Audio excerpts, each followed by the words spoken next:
Im Casa Roal Placida in Escalona auf dem Camino de Santiago de Levante hatte ich das Frühstück für 5 € dazu gebucht. Um 7:30 mache ich mich auf den Weg. Der Jakobsweg Camino de Santiago de Levante verläuft von Valencia am Mittelmeer nach Zamora nahe der portugiesischen Grenze. Die heutige 22. Etappe von Escalona nach San Martín de Valdeiglesias hat eine Länge von 30 Kilometer.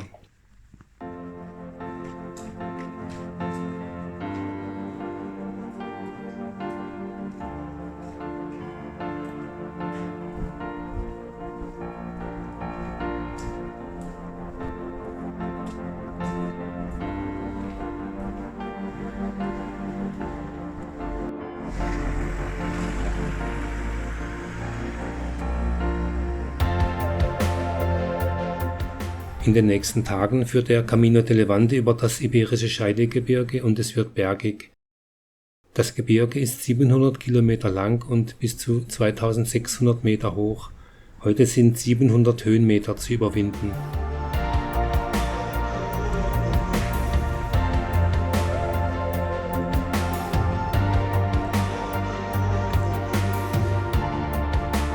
Um 6:15 reicht das Tageslicht noch nicht aus für diese unwegsame Strecke.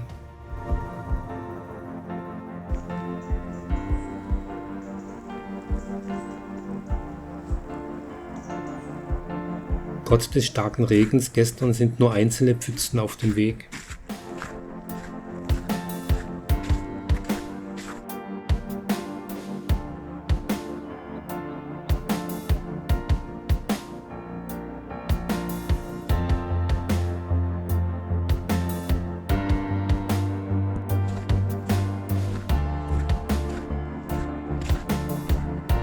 Auf beiden Seiten schützen mich Zäune vor den wilden Tieren.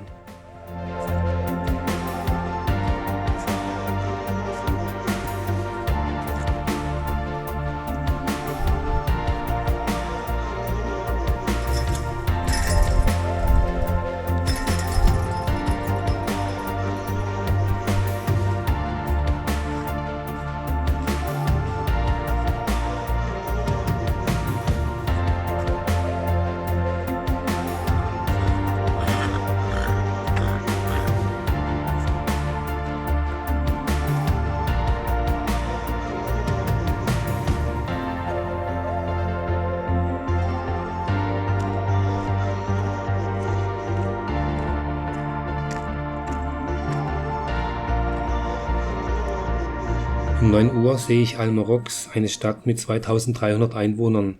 Ich wollte eigentlich gestern schon bis hierher laufen, aber wegen des Regens bin ich nur bis Escalona gegangen. Gestern war der erste Regentag auf diesem Camino. Nach einigen Stunden Laufen im Regen hatte ich den Spaß am Pilgern verloren. Ich bin wohl eher ein Gutwetterpilger.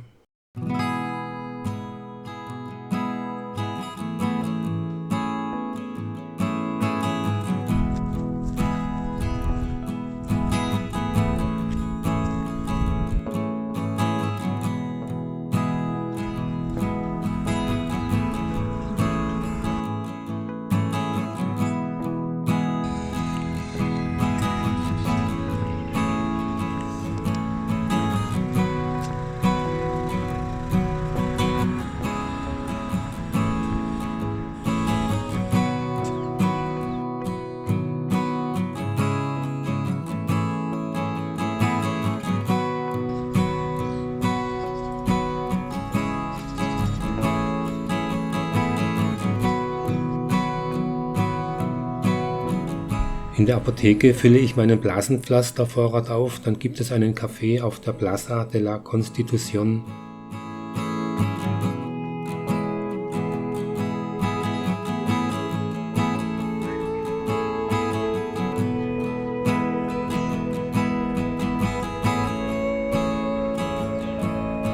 Im Dia-Supermarkt will ich meinen spanischen Lieblingsjoghurt kaufen, aber auch diese Dia-Filiale hat die 500 Gramm Joghurts nicht im Sortiment.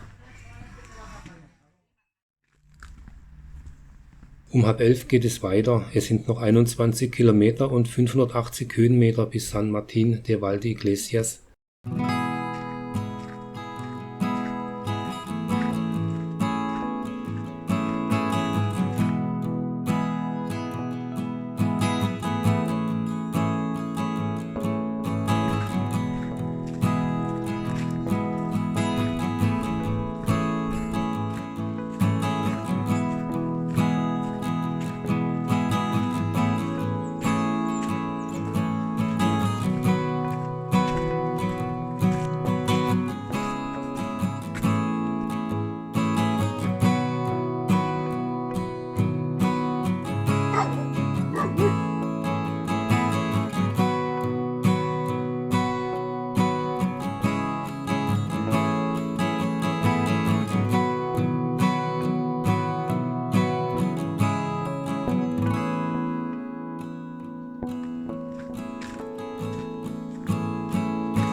Der Camino de Levante ist hier wunderschön.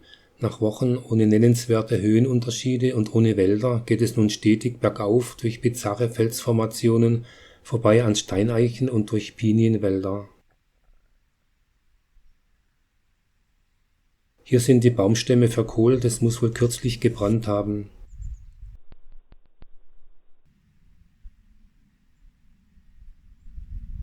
Peter, mit dem ich vor Toledo einige Tage zusammen gelaufen bin, ist inzwischen gut mit dem Flugzeug in Santiago angekommen.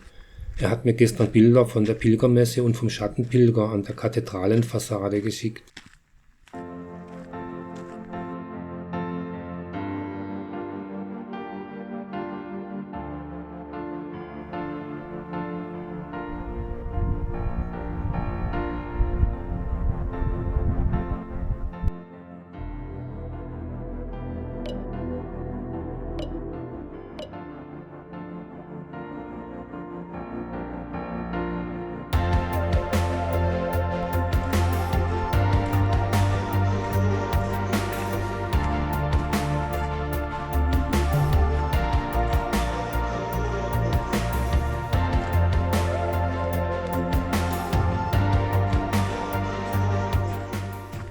Um 12:30 finde ich einen schönen Rastplatz auf einem Stein unter den Pinienbäumen.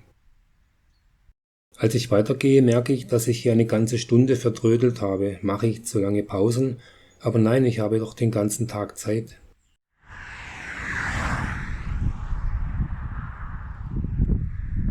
Ich habe nun auch am linken Fuß eine Blase.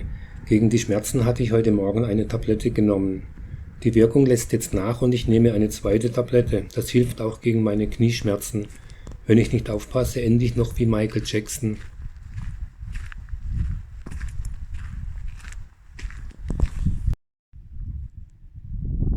Zum ersten Mal auf diesem Jakobsweg sehe ich Zistrosen. Jetzt im Herbst haben sie leider verblüht.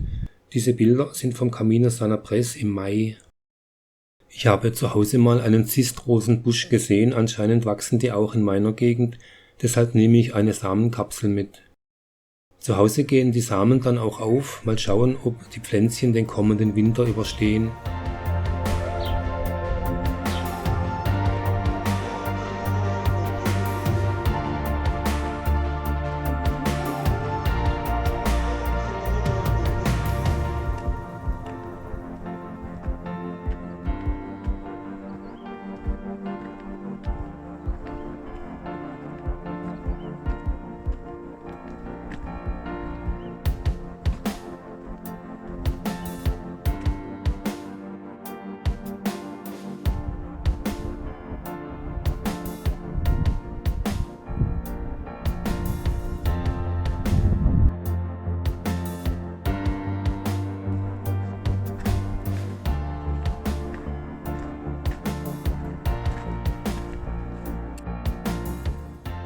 Auf 850 Meter Höhe gibt es schöne Ausblicke auf die umliegenden Berge des Iberischen Scheidegebirges.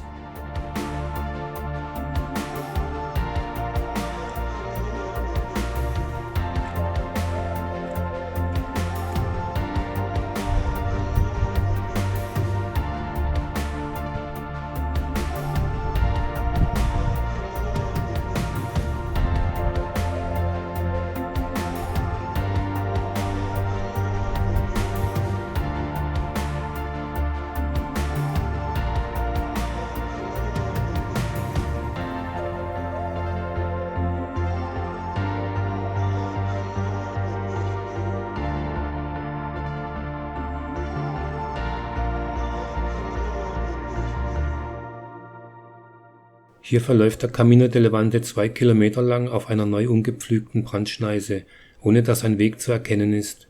Zuerst geht es 30 Höhenmeter steil bergab. Das will ich mit meinem schweren Rucksack meinen schmerzenden Füßen nicht zumuten und ich laufe einen kleinen Umweg. Wieder an der Brandschneise angekommen, geht es nun eine Dreiviertelstunde beschwerlich bergauf entlang der Schneise. Wenn der Boden bei Regen rutschig ist, ist das Vorankommen hier sicherlich sehr schwierig.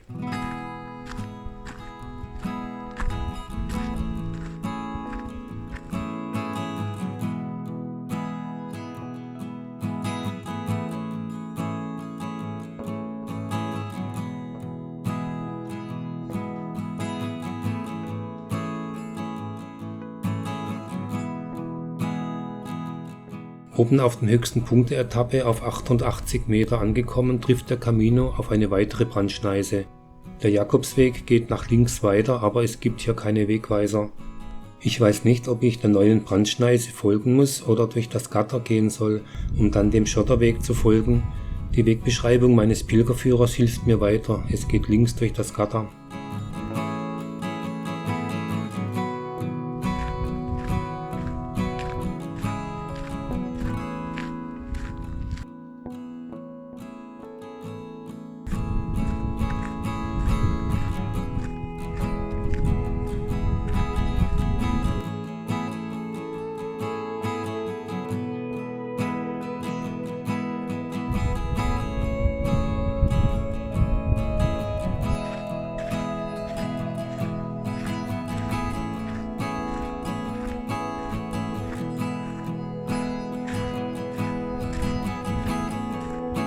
Hier wachsen Weintrauben auf fast 900 Meter Höhe.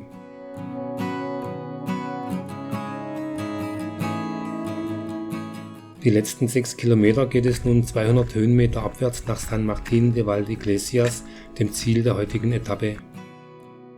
Mit meinen schmerzenden Blasen an den Füßen kann ich nicht weiterlaufen und ich beschließe beim Abstieg in San Martín einen Ruhetag einzulegen. Es ist der erste Ruhetag in den 3 Wochen, die ich nun schon auf dem Camino de Levante laufe. Ich nehme mir vor, morgen den ganzen Tag im Bett zu bleiben und keinen Fuß auf den Boden zu setzen. Vielleicht geht es den Füßen dann übermorgen wieder besser. San Martín de Valdeiglesias hat 8300 Einwohner. Nach 120 Kilometer in der Region Valencia und 480 Kilometer in Castilla-La Mancha habe ich heute die autonome Gemeinschaft Madrid erreicht, aber nur um schon morgen in die Provinz Kastilien-León zu wechseln. In San Martín de Valdeiglesias gibt es keine Pilgerherberge. Für 45 € pro Nacht habe ich ein Zimmer im Hotel Labranza reserviert. Das gemütliche Hotel mit einem schönen Innenhof befindet sich in einem Gebäude aus dem 18. Jahrhundert.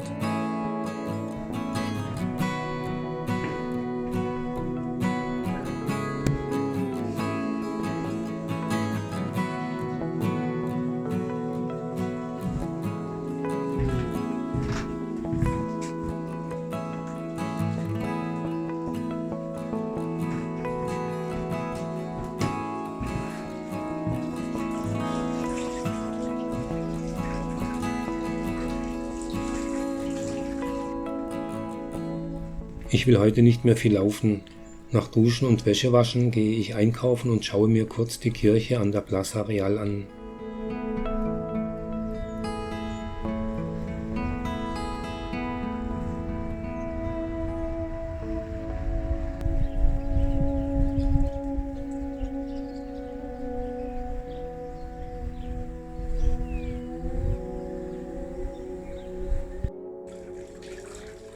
Zum Abendessen gibt es dann im schönen Hotelinnenhof eine Portion Eis.